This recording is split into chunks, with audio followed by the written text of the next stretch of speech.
Gwen Carr, mother of Eric Garner, speaking at a press conference along with attorneys representing the family of Andrew Brown Jr. They just released preliminary results from an independent autopsy that they say was conducted on Andrew Brown on behalf of the family. And they say that autopsy shows Brown was shot, or at least bullets penetrated him 5 times, 4 times in the arm, and then they believe the fatal shot was one to the back of the head. And so I want to bring in Victor Oquendo in Elizabeth City and former homicide prosecutor Bernardo Villalona, and as well as ABC News medical contributor Dr. Darian Sutton, to unpack all of this a little bit. And Bernardo, I'll start with you. You know, we hear again, all of the accounts that we have about what happened that day between Andrew Brown Jr. and the police are all according to the family and the family's attorneys, and based on this 20 seconds of body cam video that they say they were able to see, because we're still waiting for body cam video to potentially be released to the public. So the only real detailed facts we have on the case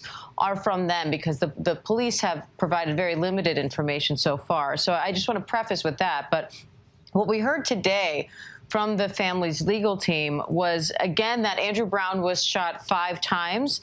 They believe the fatal shot was to the back of the head, and they say that that shot was fired after he backed out of his driveway driving away from police. So they say he was never threatening police and driving toward them, and he managed to back out, turn the car around, and then drive off.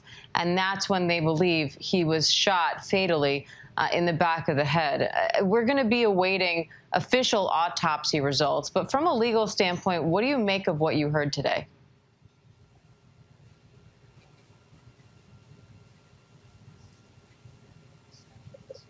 So sad that the information that's being relayed has to come through the family as opposed to coming from the prosecutor. Yes, I'm here. Hello? Can you hear me? I can hear you, Bernardo. Go ahead. 1 second. Hold on. Did we lose Bernardo? All right, we're going to try to get Bernardo back on the line. I'm going to go to Victor Oquendo now.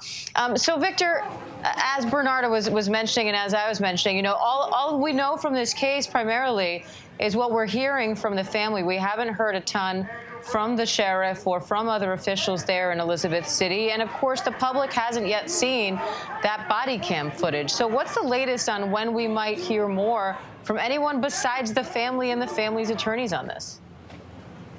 Diane, that's what we're all waiting for right now, a judge to sign off on the release of that body cam footage. We can tell you, though, the family still speaking here, once again calling it an execution. And there's no doubt this news conference will once again amplify the growing calls for transparency and the release of that video.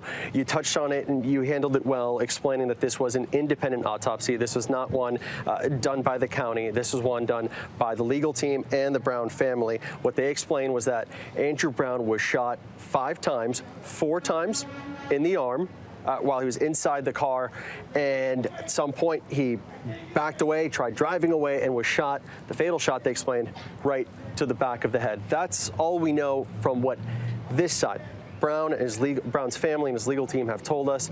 And you can see the crowd here. It's only growing. Got a lot of different groups here on the ground, very angry. They're demanding accountability, Diane. And Victor, there seemed to be a little back and forth with the attorneys speaking, but also a lot of noise coming from the crowd, maybe, or somewhere in their periphery. At some point, we even heard Bakari Sellers say, "You don't have to like us, but respect the family." What was going on there?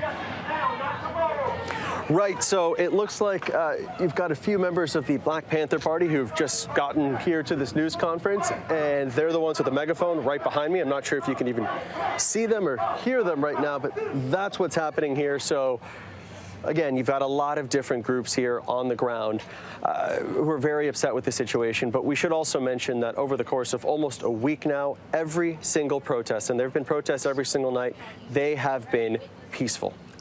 So, Victor, I just want to clarify, because from our end, it was a little bit confusing when Bakari said, "You don't have to like us, but respect the family."